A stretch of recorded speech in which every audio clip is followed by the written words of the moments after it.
gentlemen, thank you for coming to our show. With a bitty bap, here comes the Gabby Bat! Or so, here comes the story loop. A wealthy Dokkaebi bat, he did hold a prized possession worth more than gold. Bitty bop, he would swing it with zeal. Money clinking, women giggling, bitty bop, it never fails. Let's go! Bitty bop, a silk thread here, bitty bop, a river there. With a bitty bop, all manner of things appear. Whether lying sick or standing tall and proud, with a bitty bop that makes us shiver, we all bow down and bowed. But wait, what's that? What's that sound? A slice at toast stole the bat? I go! Oh my, what do we do? Oh, what do we do? The Dokkaebi wailed, boo-hoo, boo-hoo, and cried a huge hole in the sky. Knock, knock, who's there? Knock, knock, anyone? The Sato shouted, full of greed, step back, Bitty Bop, it's not your bat! One strong swing and Bitty Bop heads fell off with a flop. Those who saw gasped in shock and dismay. I go, what a pity! We'll just Bitty Bop away!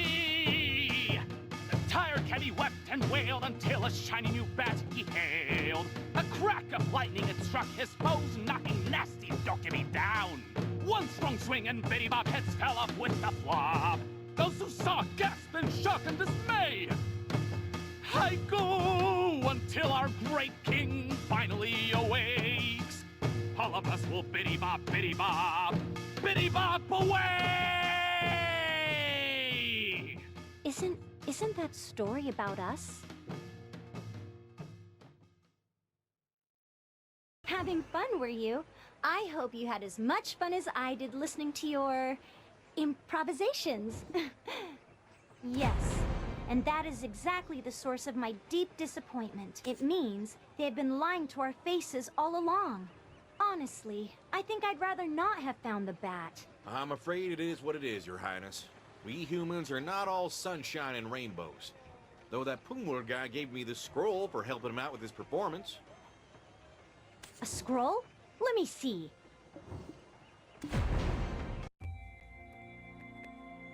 So you hear a Bitty Bop? You're curious what that sound means? That's right! Bitty Bop! A thump with a bat and suddenly something magically appears! A full power swing with the Dokkaebi bat. Wow! Leaves you wanting to swing it more!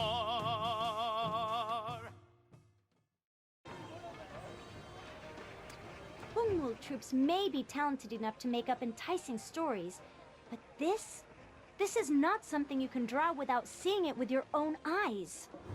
No, I have changed my mind. What? What are you talking about? You're not going to return it to the king? I saw a glimpse of the bat's history when I touched it. The Yungam of the East summoned Father with the power of the bat. He said to follow his words if my father wanted to protect the Mr. Kims. He said that if we didn't prepare an army for him, he would harm the dear Mr. Kims. I thought Father was simply creating soldier Kebis out of rage over losing the bat. But a meager Mr. Kim had threatened him, and he was sacrificing the Dokkaebi because of it. No matter how much he cared about the Mr. Kims, our father, the king, whose throne does he serve? Is it for the sake of Mr. Kims or the Dokkaebi? Princess, what do you plan on doing? Slay the soldier Kebis and light up the altar. Then, sprinkle some horse's blood on the altar. Then my father will appear.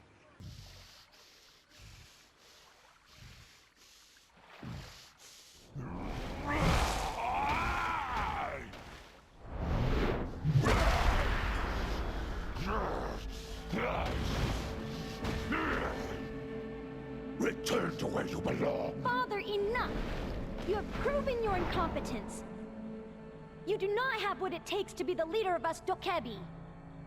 Do you love Mr. Kim's more than us?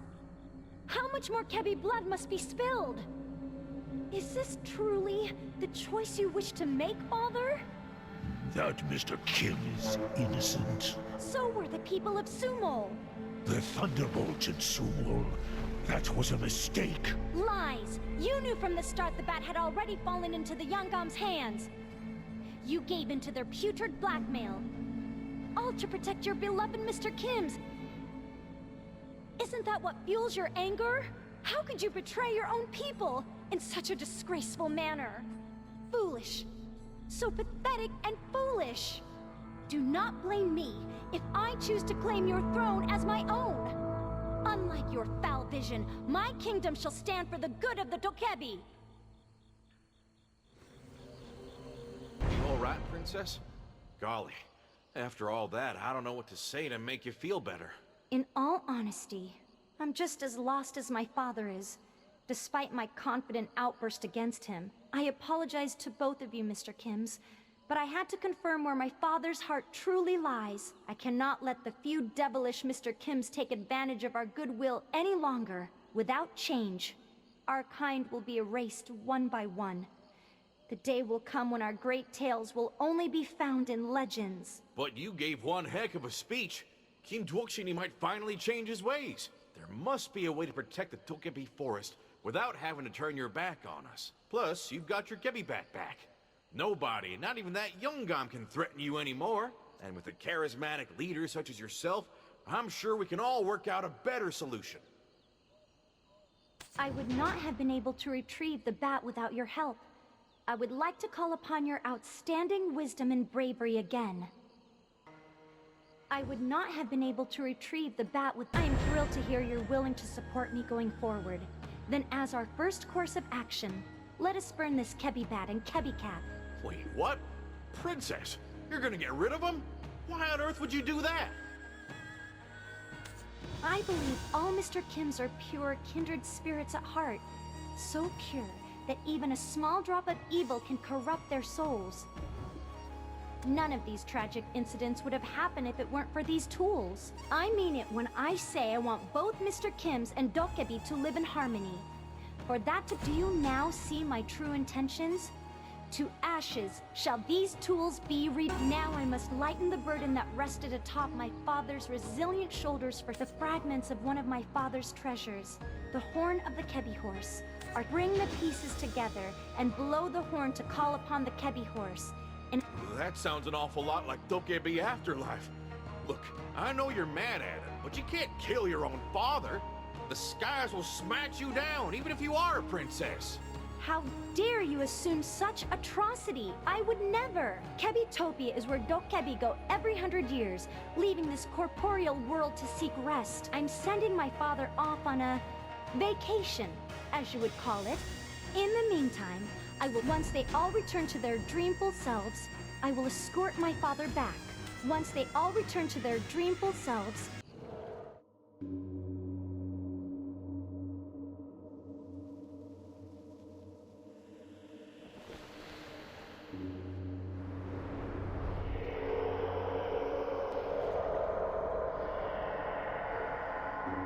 Betrayal from a trusted king are no longer friends of Kebi Dwokshini.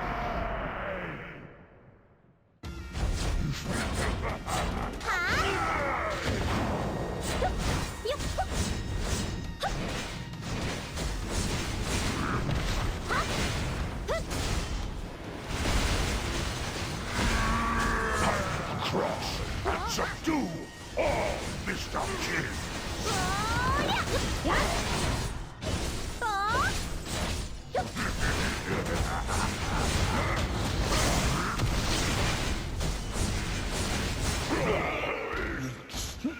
You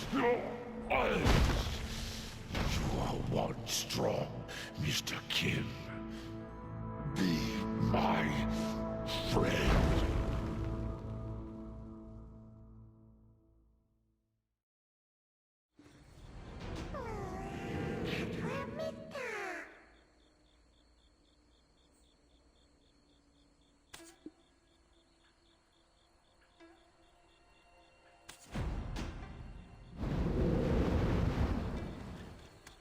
So it goes, my daughter. Promise me this.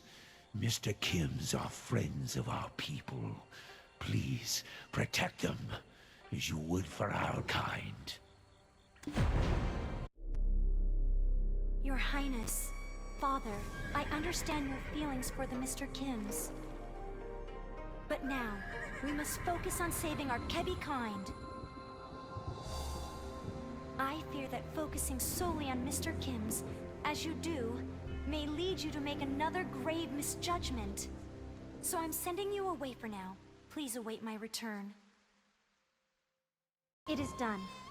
Thank you both for helping me until the end. I know he's gonna have a splendid vacation in the afterlife. I mean, Gebitopia. But it's still sad and depressing to see him go. It breaks my heart. But as a Dokebi princess, I must face these difficult choices to protect my people. If there is nobody to protect the forest, the story between us and you, Mr. Kims, cannot continue. Of course, of course. You made the right choice, Your Highness. We'll be returning to Dalbel now. I could really use a good night's sleep. Do return and treat yourselves. I shall never forget the help you've given me. To save you some time, I'll send you to Delbol myself. Such an effortless task is the least I can do as a Dokebi princess. Take care, Mr. Kims. I'd like to call upon your wisdom and bravery again someday.